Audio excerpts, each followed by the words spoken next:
মানুষ নিজের জীবনে ঈশ্বরকে খুব মান্য করে, ওনার জন্য কি না করে। ভিন্ন ভিন্ন নামে তাকে স্মরণ করে, তাকে পুজো করে, তার আরাধনা করে। সে জানে যে ঈশ্বর তাকে সত্যি অবশ্যই দেবেন, তাকে সাহায্য অবশ্যই করবেন। কিন্তু যখন প্রশ্ন আসে গুরু এবং ঈশ্বরের, তখন গুরুর মান কখনো কম হওয়া উচিত নয়। কারণ সত্যি বলতে কি, গুরুই হলেন সেই সিঁড়ি যা বেয়ে আপনি ঈশ্বরের কাছে পৌঁছানোর পথ খুঁজে পাবেন। সেই পথ আপনি গুরুর থেকেই পাবেন। গুরু না থাকলে আপনি কখনো ঈশ্বর লাভ করতেই পারবেন না। আর জীবনে অনেক সময় লক্ষ্যের থেকেও অনেক বেশি গুরুত্বপূর্ণ হলো পথ। তাই এই পথের সম্মান করতে শিখুন, অর্থাৎ গুরুকে সম্মান করতে শিখুন। কারণ গুরুই হলেন পরমেশ্বর। তাহলে আসুন আর আমার সাথে ভালোবেসে বলুন, রাধা রাধা। আপনার জীবনে আপনার প্রকৃত বন্ধু আসলে কে? আপনার সব থেকে শ্রেষ্ঠ মিত্র আসলে কে? তিনি যিনি সময় এলে পরে আপনাকে সাহায্য করেন, নাকি তিনি যিনি সময় এলে পরে আপনাকে অর্থ দেন? দেখুন, আমরা হলাম মানুষ, আমাদের জীবনে লেনদেন চলতেই থাকে। এটা আমাদের জীবনের অভিন্ন অংশ। কিন্তু অনেক সময় এমন হয় যে আমরা তাকেই নিজের প্রকৃত বন্ধু বলে মনে করি, যিনি আমাদের একটা বহুমূল্য উপহার দেন, ঠিক কিনা? এবার আপনার জীবনে সেই বহুমূল্য উপহার কোনটা, ওই অমূল্য মিত্র আসলে কে, সেই সিদ্ধান্ত হলো আপনার।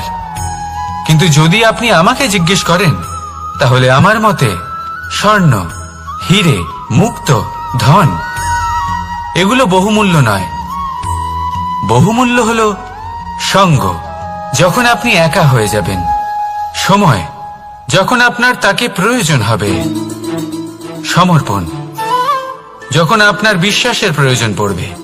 যে মানুষ আপনার প্রতি এই 3 গুণ প্রদর্শন করেন, যিনি আপনার কঠিন সময়ে আপনাকে অবশ্যই সঙ্গ দেবেন, যখন আপনার প্রয়োজন পড়বে আপনাকে অবশ্যই সময় দেবেন, আপনার প্রতি সম্পূর্ণ সমর্পিত থাকবেন, সেই হলো আপনার আসল মিত্র, সেই হলো আপনার প্রকৃত বন্ধু। কারণ সত্যি বললে, বন্ধুত্বের অর্থই হলো নিজেকে সম্পূর্ণরূপে কারোর কাছে সমর্পণ করে দেওয়া। তাই আপনার সেই বন্ধুর জন্য নিজের প্রাণ উজাড় করে দিন, আর ভালোবেসে বলুন, রাধা রাধা। মানুষ জীবনে 3টে কাজ অবশ্যই করে থাকে: কিছু দান করে, কিছু গ্রহণ করে, আর কিছু ত্যাগ করে দেয়। এটাও ভাবতে থাকে যে এটা করলে কিভাবে করবে। দেবার জন্য পর্যাপ্ত ধন নেই, নেবার জন্য সংসারে অত স্নেহ নেই, আর ত্যাগ করার জন্য জীবনে এত সুখই নেই, তাহলে কিভাবে করবে? আসলে আমরা বস্তুগত চাহিদা অর্জনে এত ব্যস্ত হয়ে পড়ি যে আমরা বুঝতেই পারি না যে কি নেবার আছে, কি দেবার আছে, আর কি ত্যাগ করার আছে। তাহলে আজ আমি আপনাকে বলেই দিই, মনে রাখবেন এই 3টে গুরুত্বপূর্ণ গুণ, 3টে গুরুত্বপূর্ণ কথা। দেবার জন্য আছে দান, নেবার মতো আছে জ্ঞান, আর ত্যাগ করার মতো আছে অহংকার। যখন আপনি দান করতে শিখে যাবেন, জ্ঞান অর্জন করার শক্তি আপনা থেকেই আপনার মধ্যে চলে আসবে। আর যখন এই জ্ঞান আপনার মধ্যে প্রবেশ করবে, অহংকার আপনা থেকেই আপনার থেকে দূরে চলে যাবে। যে ব্যক্তি এই 3-এর মধ্যে ভারসাম্য বজায় রাখতে পারে, তার বর্তমান, ভূত, ভবিষ্যৎ, লোক, পরলোক সবকিছু শুধরে যায়। যেই দিন আপনি দান করতে শিখে যাবেন, জ্ঞান আহরণ করতে শিখে যাবেন, অভিমান ত্যাগ করতে শিখে যাবেন, আপনার সর্বশক্তিশালী, সর্বশক্তিমান পরমেশ্বরেরও প্রয়োজন পড়বে না। কারণ তখন ঈশ্বর আপনার মধ্যেই বাস করবেন। তাহলে আসুন আর আমার সাথে ভালোবেসে বলুন, রাধা রাধা। জীবনে অনেক সময় সমস্যা আমাদের চারদিক থেকে ঘিরে ফেলে। এই সমস্যা নানান ধরনের হতে পারে।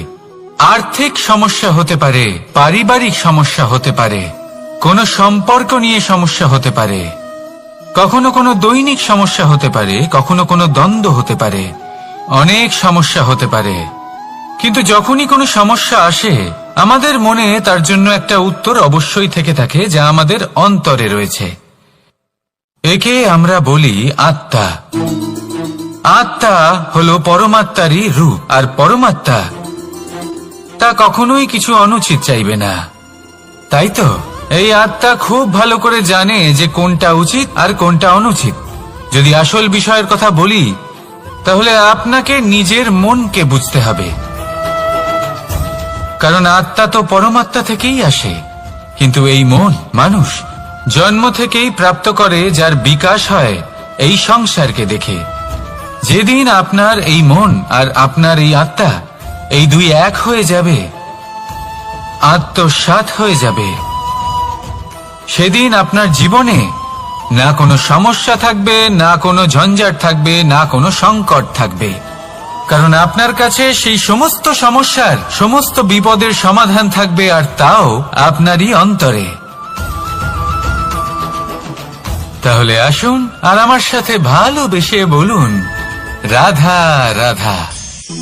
ভক্তি আর শক্তি, এই দুইয়ের মধ্যে সম্পর্ক অত্যন্ত সরল।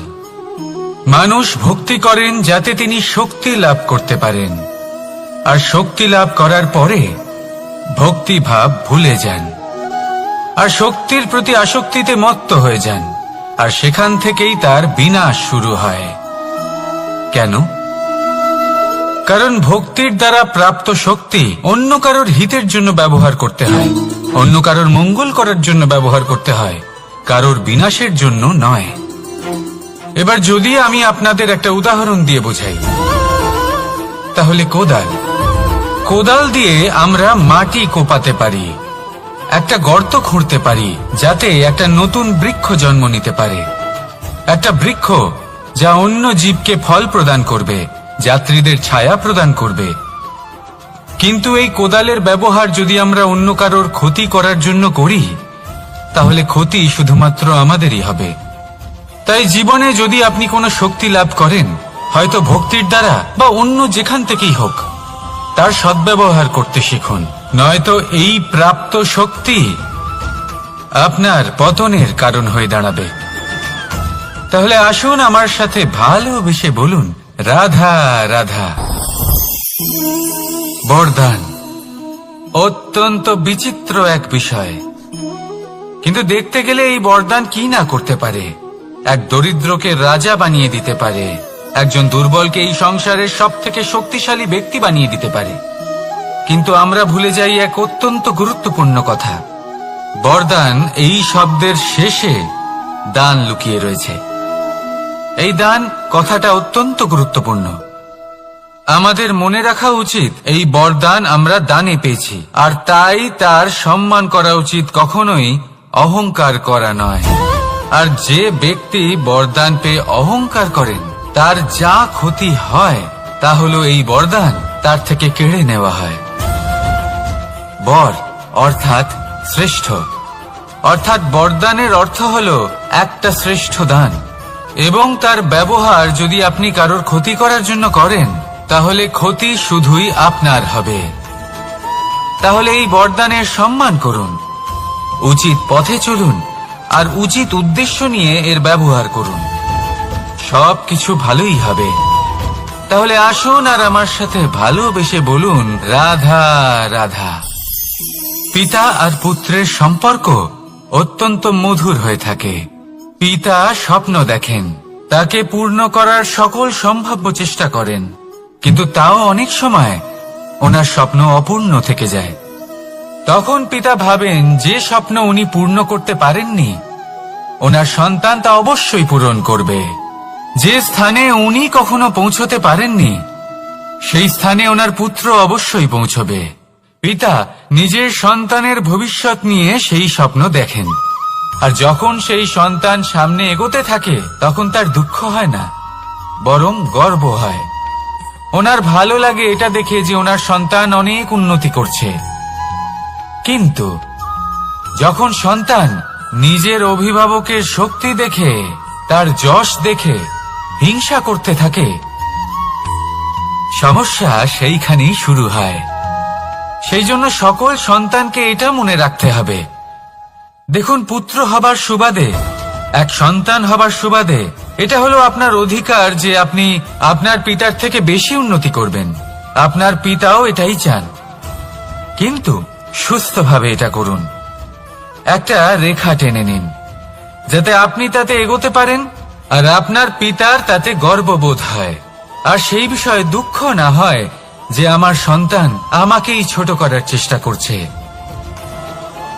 ইতিহাস সাক্ষী রয়েছে, যে মানুষ অন্য কাউকে ছোট করার চেষ্টা করেছেন সেই মানুষই ছোট হয়ে গেছেন। আর আমার মনে হয় না আপনি এটা চান, কারণ কোনো একদিন আপনিও কারোর পিতা হবেন। আসুন আমার সাথে ভালোবেসে বলুন, রাধা রাধা। সাথী।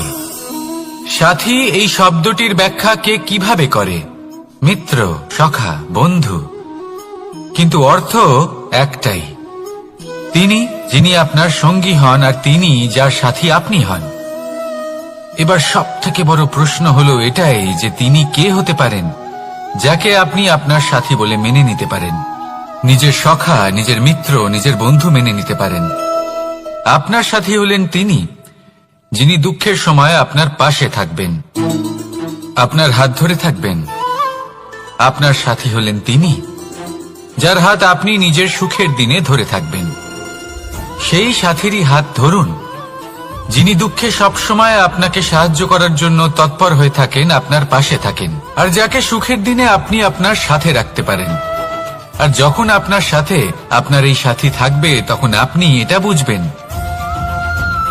যে যখন জীবনে দুঃখ আসে তখন এই দুঃখ কমে যায়, সবার মধ্যে ভাগ হয়ে যায়।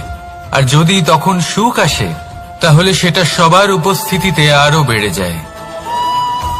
এটাই হলো প্রেম, এটাই হলো ভালোবাসা, এটাই হলো সঙ্গ, যেমন সম্পর্ক আমার আর রাধার মাঝে। তাহলে আসুন আর আমার সাথে ভালোবেসে বলুন, রাধা রাধা। আমাদের মনে যখন কোনো প্রশ্ন ওঠে, কোনো দ্বন্দ্ব জাগে, তখন আমরা যাই আমাদের গুরুর কাছে, আমাদের আরাধ্যের কাছে গিয়ে জিজ্ঞেস করি।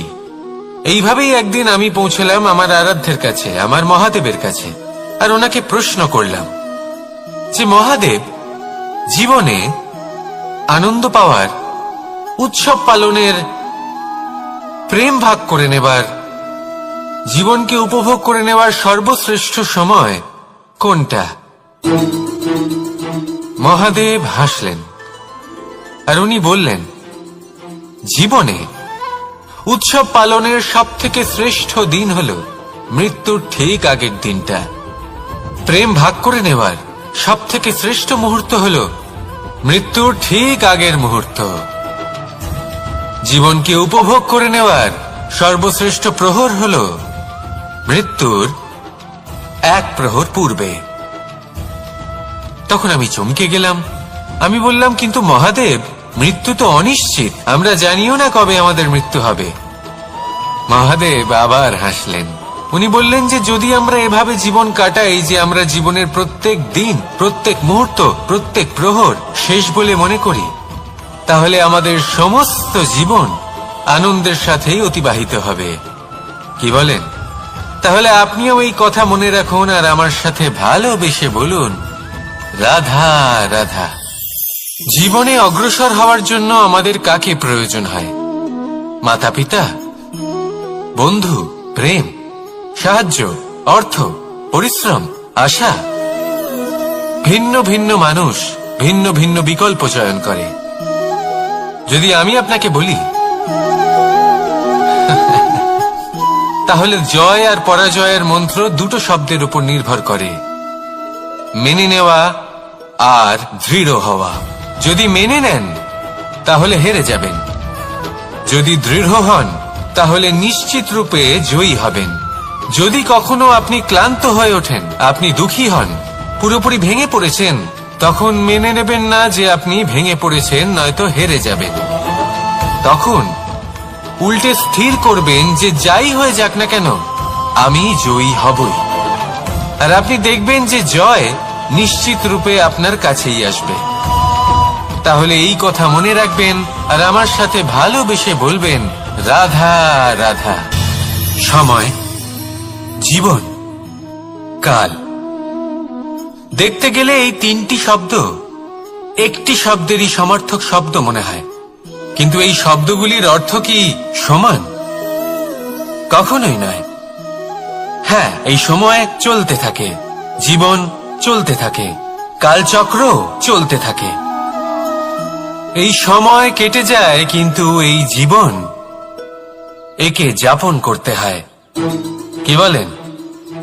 এই জীবনে কিছু করুন বা কিছু না করুন, জীবন এমনি কেটে যাবে, আপনি জানতেও পারবেন না।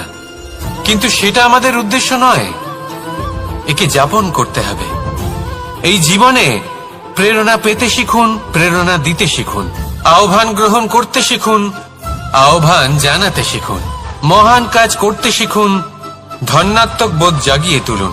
জীবন অতিবাহিত করার অর্থ কি তা আপনি শিখে যাবেন। কারণ সময় কেটে যায়, সমস্ত যুগ কেটে যায়, কিন্তু জীবনের রীতি জীবন কাটিয়ে দেওয়া নয়, জীবন যাপন করা। এই জীবন সম্পূর্ণরূপে অনুভব করতে হবে, নতুন পথ বানাতে হবে।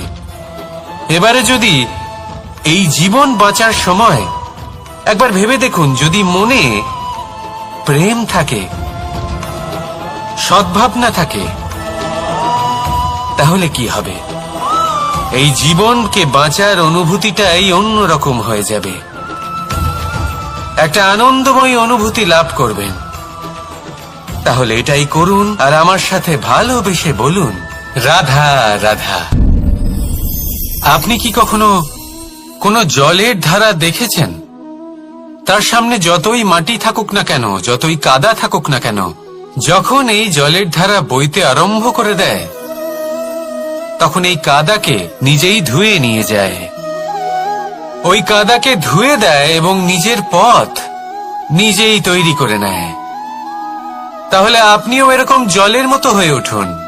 যদি হয়ে উঠতে পারেন, তাহলে নিজের মনের, নিজের ভাবনার, নিজের জীবনের যত অনাবশ্যক তত্ত্ব আছে, অনুপযোগী অংশ রয়েছে, অর্থাৎ অপরিষ্কার অংশ রয়েছে, তা নিজে থেকেই নির্মল হয়ে উঠবে। আর যেরকম জলের ধারা কখনো থেমে থাকে না, সব সময় বয়ে চলে, সেভাবে আপনিও কখনোই থামবেন না, সবসময় বয়ে চলুন, এগোতে থাকুন। পথে যদি অনেক বিপদ আসে, সমস্যা আসে, থামবেন না, তার উপর নিরন্তর প্রহার করুন, নিরন্তর প্রয়াস করুন, আর অগ্রসর হন। আপনি ভেবে দেখুন, এই জলের ধারা কখনো থেমে থাকে না, সবসময় বয়ে চলে, বিপদের সম্মুখীন হয়ে তাকে সাথে বয়ে নিয়ে চলে। সেই জন্য জলের ধারা, প্রবাহমান এই ধারা, এর থেকে কখনো দুর্গন্ধ আসে না, এতে কখনো ময়লা জমতে পারে না, বরং পালিত হয় সুন্দর প্রাণবন্ত জীবজন্তু, যেমন সুন্দর ছোট মাছ। তাই আপনিও এটাই করুন, কখনো থামবেন না, শুধু চলতে থাকুন, জলের ধারার মতো বইতে থাকুন।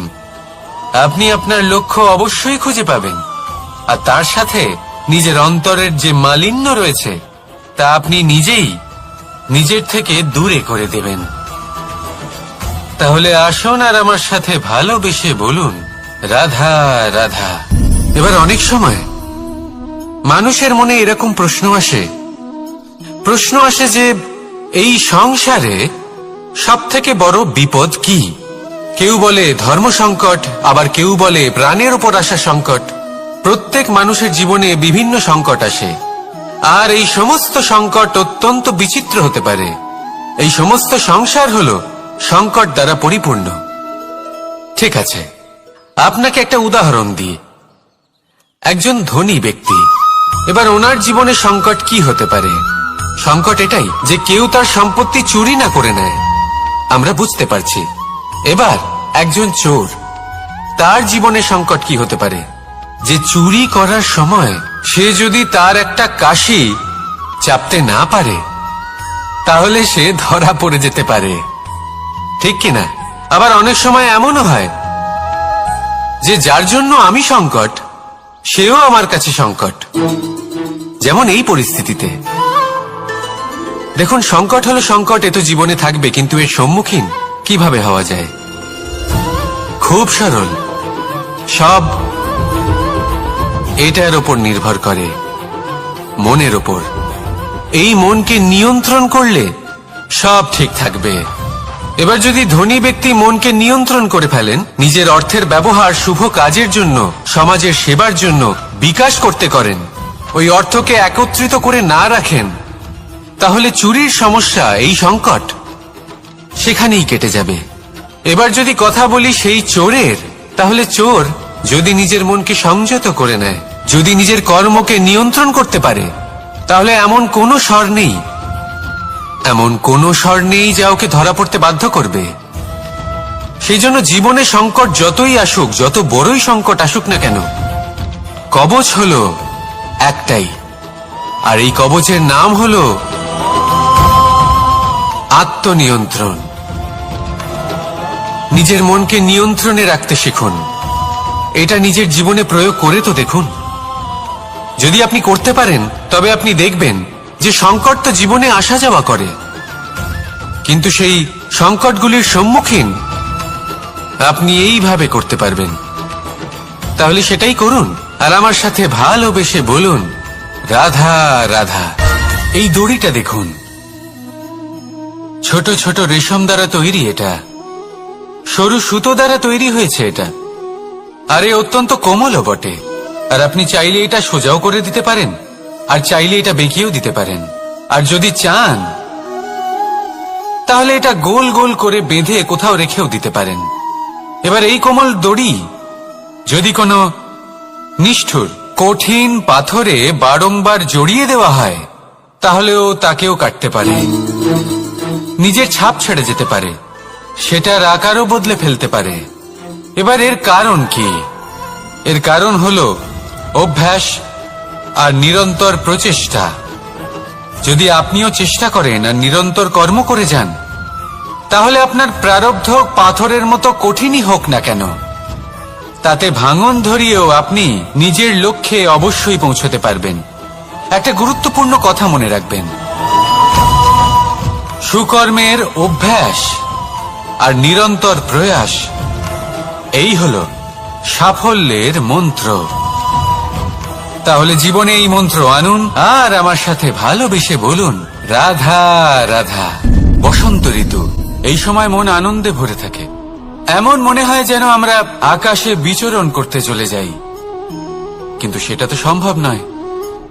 সেই জন্য হয়তো আমরা ঘুড়ি ওড়াই, এই ঘুড়িকে নিজেদের প্রতিরূপ মনে করে।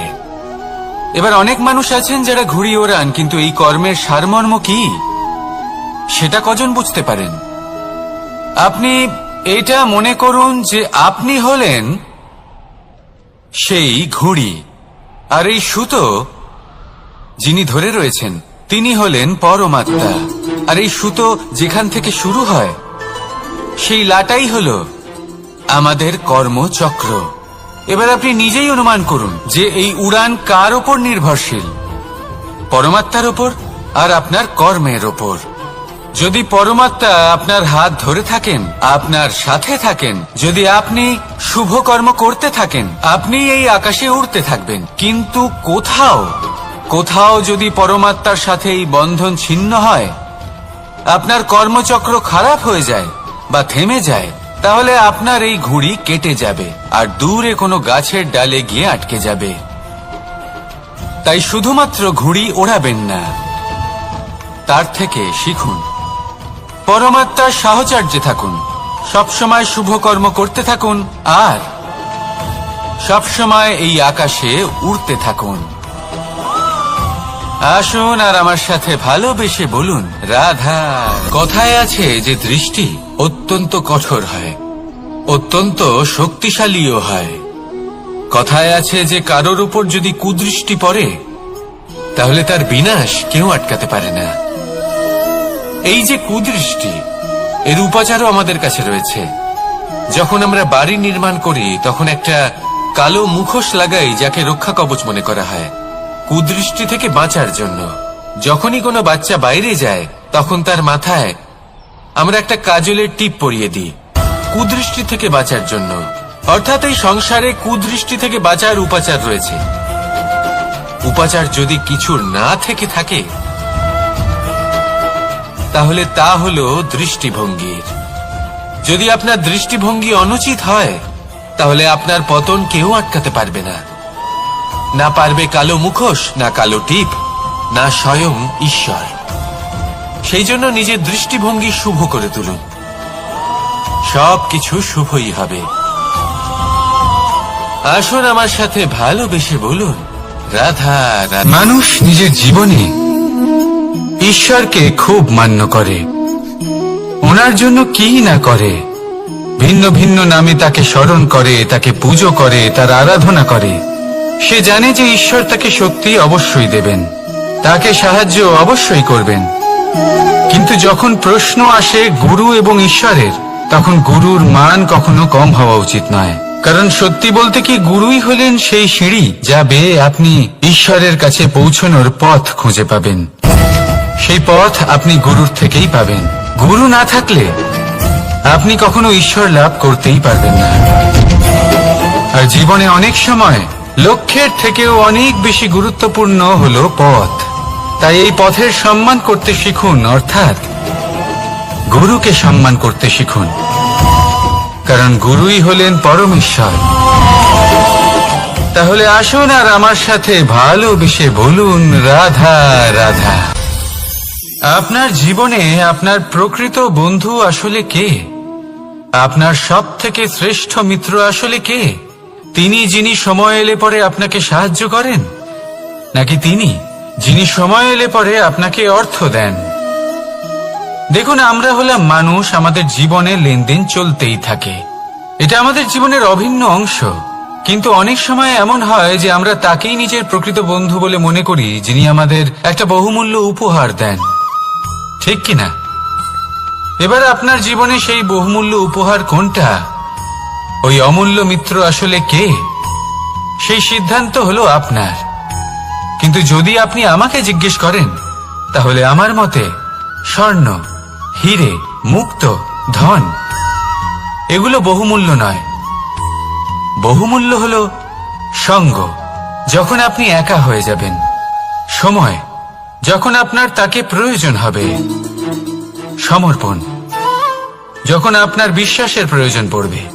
যে মানুষ আপনার প্রতি এই 3 গুণ প্রদর্শন করেন, যিনি আপনার কঠিন সময়ে আপনাকে অবশ্যই সঙ্গ দেবেন, যখন আপনার প্রয়োজন পড়বে আপনাকে অবশ্যই সময় দেবেন, আপনার প্রতি সম্পূর্ণ সমর্পিত থাকবেন, সেই হলো আপনার আসল মিত্র, সেই হলো আপনার প্রকৃত বন্ধু।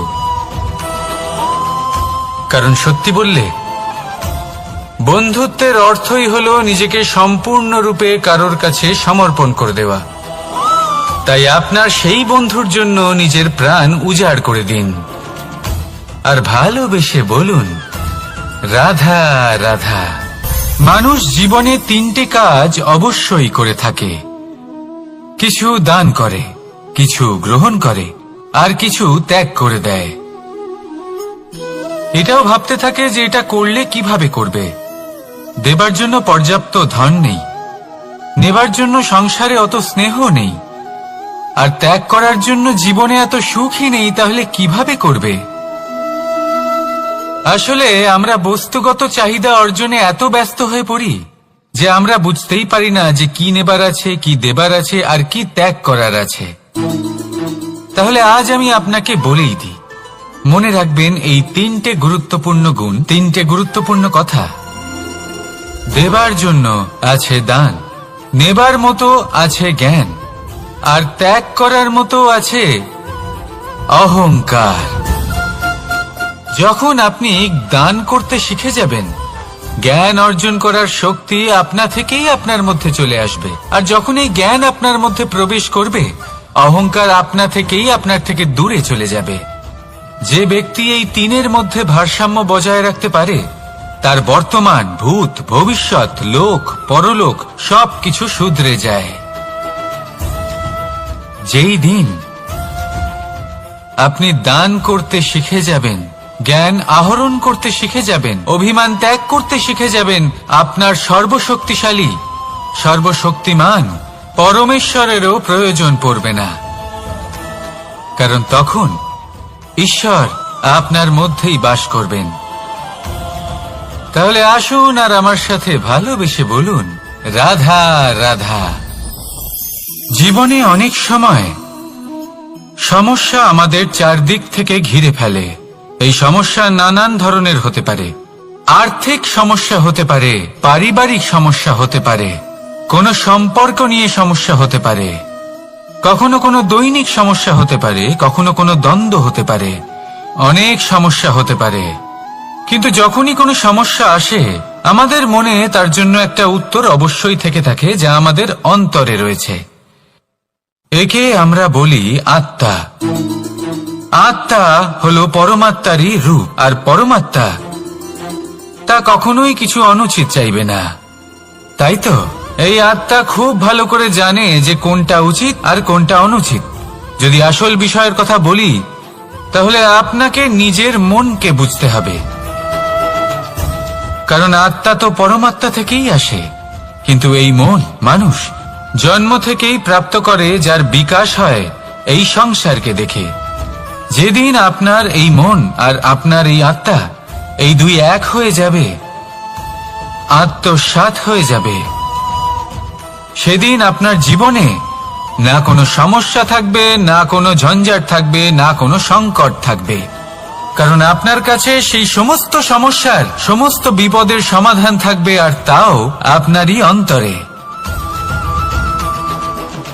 তাহলে আসুন আর আমার সাথে ভালোবেসে বলুন, রাধা রাধা।